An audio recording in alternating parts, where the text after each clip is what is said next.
भोजपुरी माटी के चीज हो, गावत गावत सीखे के चाहिए। गलती कैला से इंसान कुछ सीखेला। बाप माई कतनो तरह के समझा दी कि बेटा लड़ाई झगड़ा जिन करी है, लेकिन ए घरी के लड़का लड़ाई झगड़ा मानी ना। जब ठोकर लगी तबे समझ में आया।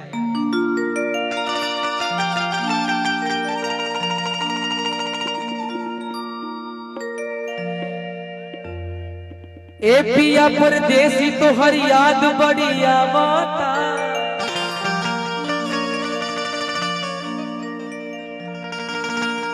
आरे गर्मी के महीना बड़ी हमरा के सतावता। ए तोनी के पीछवा बार बार का कर जात सरे, कतना तोनी के पानी पियत रह सर। बैठो बात हमर मानी गाड़ी, आज की धोली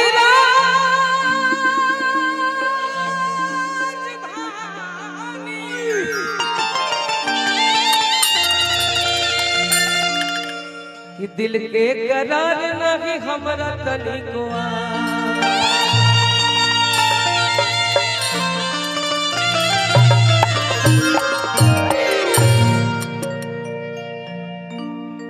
गवना करा के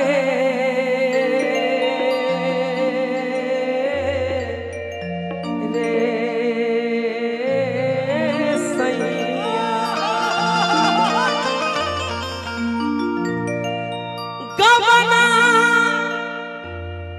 करा के सैया,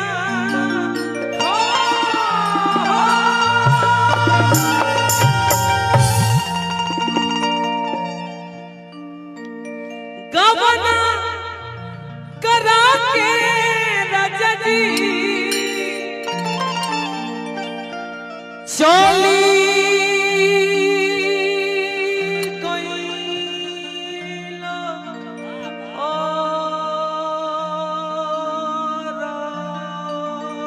रुपया हम का करो। औरत के वो विरह के भाव बा, नीक नाही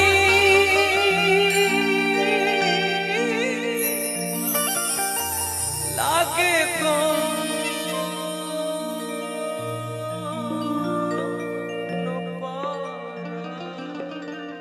अबे बाबा जगदम्बा भैया रुपया हमका नीक नाही लागे को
असो नहीं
ये चौगुन के भाव है, कुछ गलती हुई तो माफ करब सबे। अंतिम भाव है नीक नहीं लागे को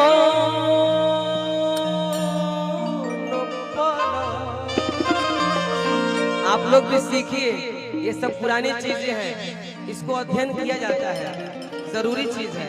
लोकगीत तक गाते बने जाए, लेकिन पुरानी चीज माटी की चीज, जैसे में कल्पना जी कहाँ के होके और कहाँ गाती है तो लगता है कि करेजा से बहुत जबरदस्त। नीक नहीं लागे को पर तो रुपया हमका नीक नहीं लागे को पर रुपया हमका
अच्छा लगा तो मीठा मीठा एगो ताली के आशीर्वाद दे दीजिए। कुछ गलती हुई तो माफ करब सबे। आदरणीय गुड्डू आजाद भैया, आदरणीय बड़े भैया गार्जियन भोजपुरी के स्तंभ जेकरा से हमने के कुछ देख के सिखले बने जा, आदरणीय गोपाल भैया के हमने के सुनल जाओ। बहुत बहुत धन्यवाद। धीरे धीरे